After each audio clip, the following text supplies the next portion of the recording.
जी, अस्सलाम वालेकुम students, Waji Hasan Alvi here and you watching Alvi law associates. Basically हम लॉ एडमिशन टेस्ट के हवाले से जो कि अगस्त 2025 में होने जा रहा है उसके हवाले से बात कर रहे हैं। इससे पहले हम डिस्कस कर चुके हैं कि एक ऐसे क्या होता है।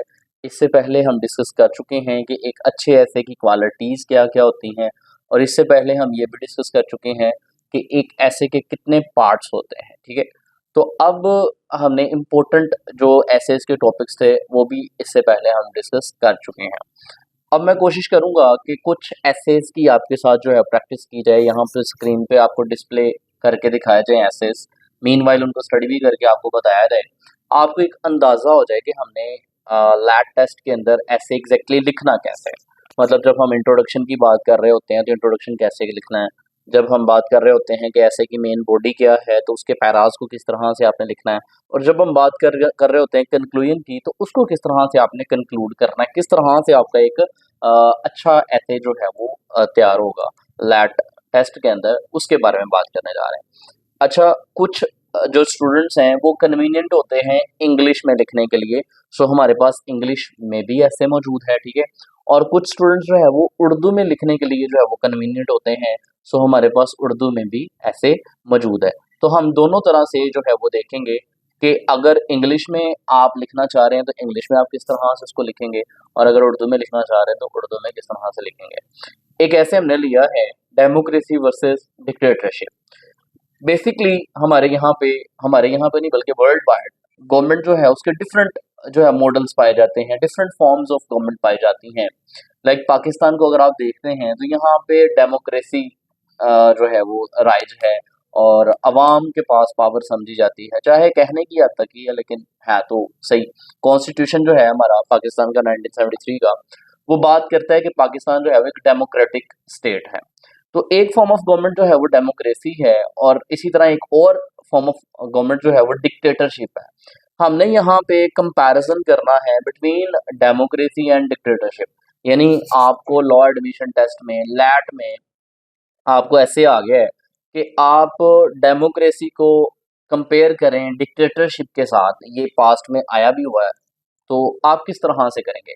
तो मैंने कल भी आपको बताया था कि जब आप कोई ऐसे लिखेंगे तो आपकी जो हेडिंग्स है ना वो सिर्फ आपके माइंड में होने चाहिए। मतलब इंट्रोडक्शन हमने लिखना है, ये सिर्फ माइंड में होना चाहिए। इंट्रोडक्शन की हेडिंग यहाँ पे आपने एज सच ऐसे में नहीं देनी है। जैसे कि आप देख सकते हैं मैंने इंट्रोडक्शन की हेडिंग दी नहीं है, लेकिन पहला जो पैरा है हमारा वो ऑटोमेटिकली इज अबाउट इंट्रोडक्शन, वो इंट्रोडक्शन के ही बारे में है। इस तरह आपको जो भी ऐसे आएगा लैट टेस्ट के अंदर, आपने पहले पैरे में उसका सारा इंट्रोडक्शन लिखना है कि बेसिकली ये टॉपिक जो आपको दिया गया है ये है क्या। ठीक है, जब आप इंट्रोडक्शन लिख लेंगे तो बाकी का सारा जो 3 से 4 पैराज होंगे वो आपके मेन बॉडी होगी उस ऐसे की। यहाँ पे मैंने मेन बॉडी की कोई हेडिंग नहीं दी है, लेकिन पहले पैरे के बाद जितने भी पैराज हैं कंक्लूजन से पहले पहले वो इस ऐसे की मेन बॉडी है, और लास्ट पे जो पैरा है हमारे पास वो कंक्लूजन का है। तो इस तरह से आपने ऐसे लिखना है। सेकंड चीज मैं आपको जो बता दूं वो ये है कि आपका लॉ एडमिशन टेस्ट के अंदर जो ऐसे है वो 200 वर्ड्स का होना चाहिए। तो हमारे पास जो स्क्रीन पे ऐसे है ये 200 वर्ड्स का ही होगा, या 200 से ज्यादा 20 to 30 वर्ड्स जो है वो इसके ज्यादा होंगे। वो इसलिए कि अगर स्टूडेंट्स इसी को एज इट इज याद करते हैं तो एटलीस्ट कोई वर्ड्स वो स्किप भी कर रहे हैं तो एटलीस्ट उनके 200 वर्ड्स बन जाएं।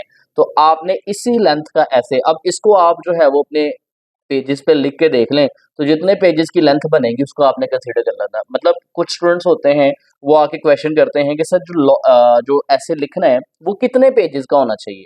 तो सिंपल इज दिस कि आप जो है ये जो आपके सामने ऐसे है इसको अपने पेजेस पे जो है वो लिखना स्टार्ट करें, और लिखने के बाद जब आपको अ, मतलब पूरा हो जाए ऐसे तो आपके पास वो 2 साइड्स बने, 3 साइड्स बने, वो आपको अंदाजा हो जाएगा जी मैंने लैट टेस्ट के अंदर भी इतनी साइड्स पे ही अपना ऐसे लिखना है।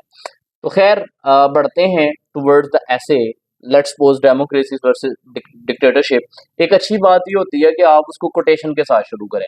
कोटेशन के साथ एक अच्छा इंप्रेशन जाता है। तो जितने भी ऐसे हमने डिस्कस किए हैं मैंने कोशिश की है कि उसके साथ कोई ना कोई एक कोटेशन जो है वो ऐड कर दी जाए। तो इसमें भी डेमोक्रेसी और डिक्टेटरशिप के हवाले से एक कोटेशन ऐड कर दी कि democracy gives voice to the people. यानी जो डेमोक्रेसी है वो लोगों को आवाज फराहम करती है। मतलब डेमोक्रेसी का मतलब ही यही है, पावर ऑफ पीपल, यानी लोगों के पास पावर होती है, लोग वोट करते हैं, लोगों के वोट से हुकूमत बनती है और हुकूमत देन उनके लिए काम करती है। अगर डिक्टेटरशिप की बात करें तो while dictatorship silences their truth, लेकिन डिक्टेटरशिप क्या करती है, डिक्टेटरशिप लोगों की आवाज को दबा देती है। तो मतलब ये दो कंपैरेटिव निज़ाम है। डेमोक्रेसी में लोगों को आवाज मिलती है, पावर लोगों के पास होती है। डिक्टेटरशिप में सारी की सारी पावर जो है हुक्मरान के पास होती है और जो आपकी आवाम है उसके पास कुछ भी नहीं होता है। तो ये है बेसिक कंसेप्ट। अगर आपको जो भी ऐसे पूछा गया ना आपको, तो सबसे पहले तो आपको पता होना चाहिए टॉपिक के बारे में, हाउ ना होनी चाहिए कि बेसिकली है क्या। तो जैसे कि अभी डेमोक्रेसी और डिक्टेटरशिप है, तो अब आपको थोड़ी सी हाउ ना हो गई कि डेमोक्रेसी का मतलब है कि जहाँ पे अवाम के पास पावर होगी, और डिक्टेटरशिप का मतलब है कि जहाँ पे पावर सारी की सारी किसके पास होगी, हुक्मरान के पास होगी। अब जब आपको बेस पता चल गई ना टॉपिक के बारे में, हाउ नाउ आ गई है, तो अब आप उसको लिख सकते हैं। अब आप उसके बारे में 200 वर्ड्स जो है वो दे सकते हैं एग्जाम के अंदर। स्टार्ट करते हैं पहले पैरा से। कहते हैं there are two main types of government. Government की बेसिकली दो तरह से मेन एग्जाम है, वैसे तो और भी ज्यादा हैं, 10 12 15 टाइप्स मिल जाएंगी, लेकिन मेनली ये दो आपके सामने हैं, डेमोक्रेसी एंड डिक्टेटरशिप। एक है डेमोक्रेसी और दूसरा है dictatorship. In a democracy the power belongs to the people. जो डेमोक्रेसी है, डेमो और क्रेट्स, एक का मतलब है पावर और एक का मतलब है पीपल। तो मतलब democracy means power of people, यानी ऐसा निजाम जहां पे पावर किसके साथ बिलोंग करती है, लोगों के साथ बिलोंग करती है, आपके साथ बिलोंग करती है, मेरे साथ बिलोंग करती है। मैं वोट देता हूं तो कोई एमएनए बनता है, मैं वोट देता हूं तो कोई एमपीए बनता है, मैं वोट देता हूं तो गवर्नमेंट बनती है और गवर्नमेंट आके मेरे लिए काम करती है। ये है democracy. On the other hand dictatorship की अगर बात करें तो कहता है जी, अच्छा, in democracy power belongs to people, citizens have the right to vote. Citizens क्या करते हैं, वोट देते हैं। चूज देयर लीडर्स, अपने लीडर्स को चूज करते हैं। And participate in decision making, और जो भी डिसीजन मेकिंग है उसमें नॉर्मली लोगों की पार्टिसिपेशन होती है। कहते हैं people have the freedom of speech and religion. जो डेमोक्रेटिक निज़ाम होता है वहां पे लोगों के पास अपना रिलीजन चूज करने की जो है वो आज़ादी होती है। फ्रीडम ऑफ स्पीच होती है, मतलब आप आज़ादी के साथ अपना हक़ राय जो है वो इस्तेमाल कर सकते हैं। लेकिन पाकिस्तान के अंदर अनफॉर्चुनेटली आजकल हालात ऐसे चल रहे हैं कि ये राइट सही तरीके से इस्तेमाल हम नहीं कर पा रहे। एनी हाउ वक्त चेंज होता रहता है। कहते हैं we all are equal under the law. तमाम तर जितने भी लोग हैं, चाहे कोई आला है चाहे कोई उतरा है, वो लॉ के अंडर क्या है, बराबर हैं। ये सब कौन कहता है, ये डेमोक्रेसी कहती है। कहते हैं पीपल इलेक्ट द गवर्नमेंट। लोग जो है वो गवर्नमेंट को इलेक्ट करते हैं।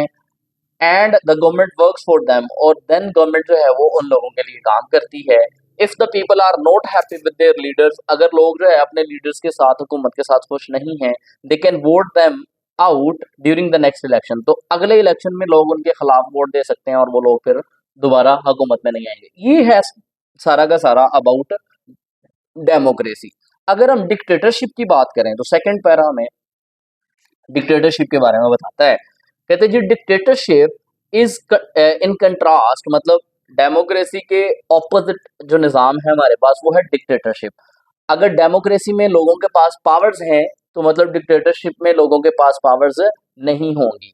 अगर डेमोक्रेसी में हुकूमत जो है वो लोगों की वजह से बन रही है, तो मतलब डिक्टेटरशिप में जो हुकूमत है वो लोगों के वोटों से नहीं बनेगी।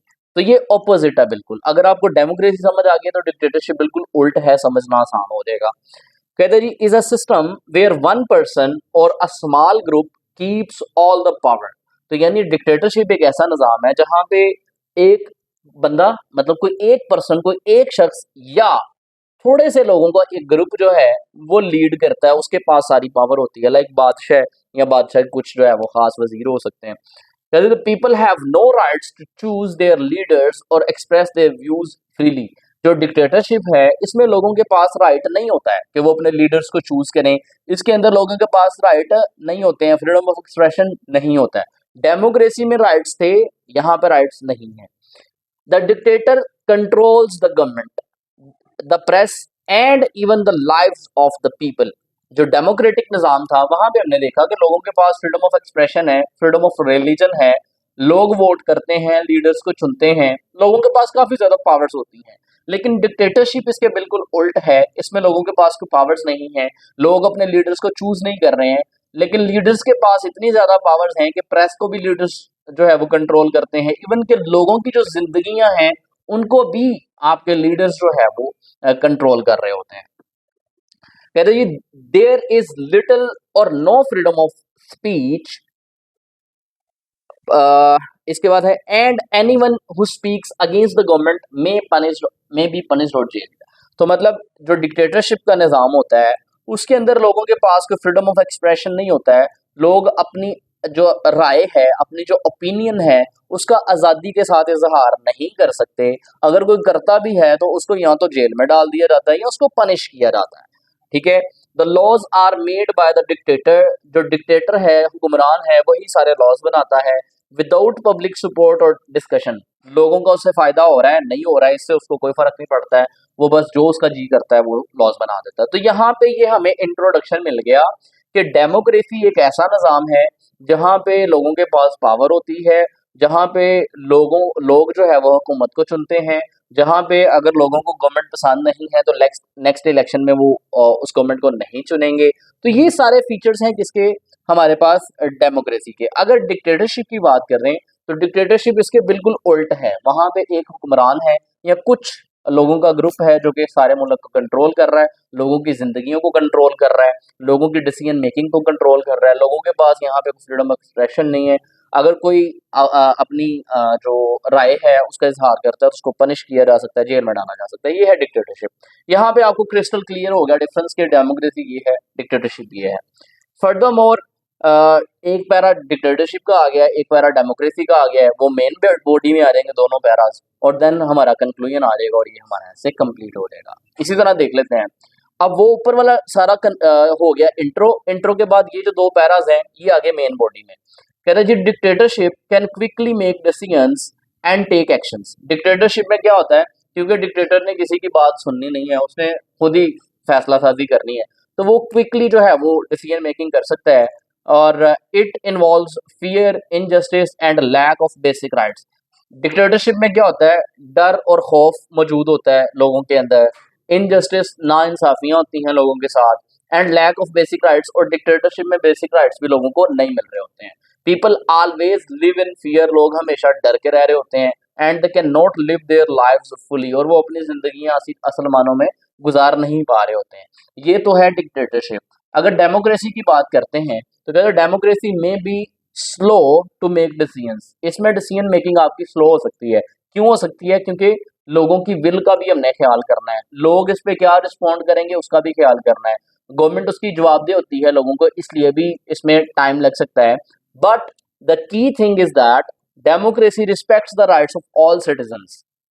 अच्छी बात ये है डेमोक्रेसी की कि ये जितने भी सिटीजन्स हैं, शहरी हैं, उनके हकूक का, उनके तहफ़्फ़ुज़ का ख्याल रखती हैं। ठीक है, it ensures justice and fairness. जो डेमोक्रेसी है उसमें इंसाफ आपको मिलता है, फेयरनेस के प्रिंसिपल आपको मिलते हैं, लोगों को इक्वली ट्रीट किया जाता है, लोगों का ख्याल रखा जाता है, फ्रीडम ऑफ स्पीच सबको होती है, सबके पास जो है इक्वल राइट्स होते हैं, राइट टू एजुकेशन होता है, राइट टू रिलीजन होता है, right to freedom of speech होता है। ये तमाम तर राइट्स आपको डेमोक्रेसी में दिए जाते हैं।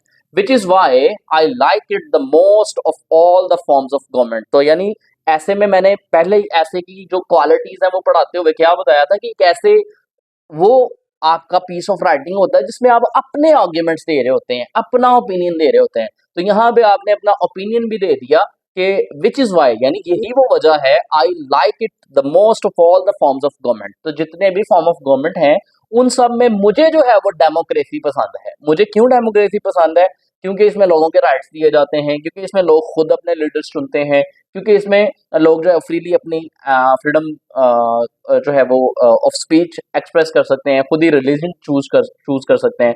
तो यही वो वजूहात हैं जिनकी वजह से मुझे ये डेमोक्रेसी पसंद है। सेम आप इस तरह से कह सकते हैं democracy promotes peace and development etcetera. तो ये हमारी मेन बॉडी आ गई इस ऐसे की। देन लास्ट पे आप जो है उसको कंक्लूड कर देंगे एक पैरा में, कह रहे जी ओवरऑल, अगर हम ओवरऑल बात करें, democracy is better than dictatorship. तो डेमोक्रेसी क्या है, डेमोक्रेसी डिक्टेटरशिप से बेहतर है, मुफीद है। This is because it gives power to the citizens and protects their liberties. ये इस वजह से क्योंकि ये लोगों के हकूक का तहफ़्फ़ुज़ करता है, लोगों को जो है वो आज़ादी मुहैया करता है। A free and fair system is always better than one based on fear and control. कहते हैं जी एक ऐसा निज़ाम जो कि फ्री होता है, फेयर होता है, मुनसिफाना होता है, वो हमेशा बेहतर होता है एक ऐसे निज़ाम से जहाँ पे डर हो, जहाँ पे खौफ हो, जहाँ पे लोगों की ज़िंदगी को कंट्रोल किया जा रहा हो। तो ये था हमारे पास डेमोक्रेसी वर्सेस डिक्टेटरशिप। इंग्लिश में जो स्टूडेंट्स करना चाहते हैं सेम एज इट इज कर सकते हैं। लाजमी नहीं है कि आपने सेम यही वर्डिंग चूज करनी है। आप इसको पढ़ें, अच्छे तरीके से कंसेप्ट आ जाता है। देन अगर आप सेल्फ राइटिंग में इसको लिखना चाहते हैं तो व्हाई नॉट, आप सेल्फ राइटिंग में भी इसको लिख सकते हैं। देन वो स्टूडेंट्स जो कि उर्दू में कन्वीनियंट है, जो उर्दू में ये ऐसे करना चाहते हैं, उनके लिए ये उर्दू में भी जो है वो ऐसे दे दिया गया है। इसको आपने एज इट इज तैयार कर लेना है और इसी को लिख के आपने प्रैक्टिस कर लेनी है। और ये 200 वर्ड से ज्यादा बनेगा। वो देख लीजिएगा, अगर दो पेजेस पे आएगा, 3 पेजेस पे आएगा, जितना भी आएगा वो आपके क्वेश्चन की सॉरी आपके ऐसे की लैट टेस्ट के अंदर लेंथ होगी। ये था हमारा आज का ऐसे। एक सेकंड ऐसे भी इंशाल्लाह इसी के साथ डिस्कस करते हैं। क्लास लीव ना करिएगा, मैं नेक्स्ट लेक्चर के साथ जो है वो हाजिर होता हूँ। फिलहाल के लिए इतना ही है, मिलते हैं इंशाल्लाह अपने नेक्स्ट लेक्चर में। तब तक के लिए अल्लाह हाफिज़, थैंक यू।